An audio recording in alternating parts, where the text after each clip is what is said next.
আপনারা কি রোনালদোর একটা ব্যাপার খেয়াল করেছেন? সে কখনোই ফুল হাতার জার্সি ছাড়া খেলতে নামে না। কেন সে সবসময় ফুল হাতার জার্সি পরে, তার পেছনে রয়েছে একটা ইতিহাস। একজন ফুটবলার জার্সি, বুট, গার্ড ইত্যাদি বিভিন্ন সরঞ্জাম পরে খেলতে নামে। কখনো কারো বুট হয়ে যায় ট্রেডমার্ক, আবার কখনো কারো জার্সি নাম্বার। আপনি জানলে অবাক হবেন, রোনালদো তার পুরো ক্যারিয়ারের অধিকাংশ সময় জুড়ে খেলেছেন ফুল স্লিভ জার্সি পরে। শীতে স্বাভাবিক হলেও গ্রীষ্মকালীন সময়েও ফুল স্লিভ পরে খেলে আসছেন পর্তুগিজ তারকা footballer.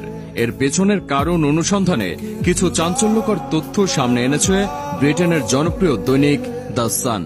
Manchester United, Real Madrid এবং পর্তুগালের রোনালদো যে জার্সিতেই খেলতে নামুন না কেন, সাধারণত ফুল স্লিভ জার্সিতেই দেখা যায় তাকে। অন্ধবিশ্বাস, ফ্যাশন স্টেটমেন্ট নাকি হাত ঢাকা জার্সিতে স্বাচ্ছন্দ্য? এর পেছনের কারণ অনুসন্ধানে দ্য সানের প্রতিবেদনে বলা হয়েছে, এমন কারণ নিজে কোনোদিন খোলসা করেননি ক্রিস্টিয়ানো রোনালদো।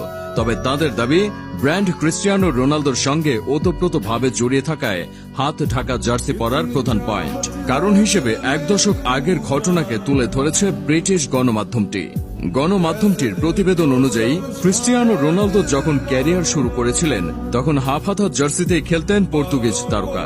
তবে 2004 সালে গ্রিসের কাছে অপ্রত্যাশিতভাবে হেরে যাওয়ায় তিক্ত অভিজ্ঞতা ধরা দেয় ক্রিস্টিয়ানো রোনালদোর। এরপর 2006 সালে বিশ্বকাপেও শোচনীয়ভাবে হেরেছিল পর্তুগাল।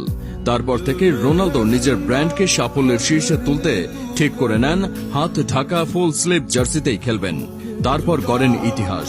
ইউরোতে দেশকে চ্যাম্পিয়ন করেছেন, ক্লাবের জার্সিতে চ্যাম্পিয়ন্স লিগ জেতার হ্যাট্রিক করেছেন, পেয়েছেন সর্বোচ্চ গোলকারী খেতাব, হয়েছেন সর্বোচ্চ আয়ের ফুটবল তারকা, পেয়েছেন সর্বকালের অন্যতম সেরা ফুটবলারের খেতাব, যাকে গ্রেটেস্ট অফ অল টাইম বলা হয়।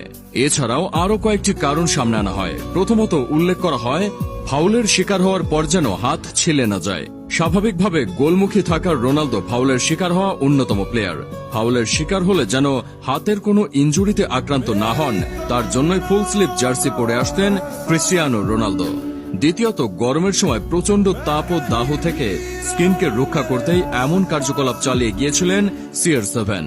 ক্যারিয়ারের সূচনা লগ্নে স্পোর্টিং সিপি থেকে Manchester United, Real Madrid, Juventus কিংবা আল নাসের, যখন যে ক্লাবে খেলেছেন ম্যাক্সিমাম সময় খেলেছেন ফুল স্লিভ জার্সি পরে। কখনো কোনো কারণবশত ম্যাচ টাইমের আগে ফুল স্লিভ না পেলে শর্ট স্লিভে নিজের আর্ম স্লিভ পরে মাঠে নেমেছেন, করেছেন রেকর্ডের পর রেকর্ড, গোলের পর গোল। তবে শুধু রোনালদো নয়, রোনালদো ফ্যান বয়দের অনেকেই একই রকম জার্সি পরেন। আপনি এমবাপ্পের দিকে দেখতে পারেন, তাকে দেখবেন সবসময় সে ফুল স্লিভ পরে। রোনালদো ফ্যান বয় গার্নাচোকেও দেখবেন তার আইডলের মতো ফুল স্লিভ জার্সি পরেন। আবার রোনালদো ফ্যান বয় ছাড়াও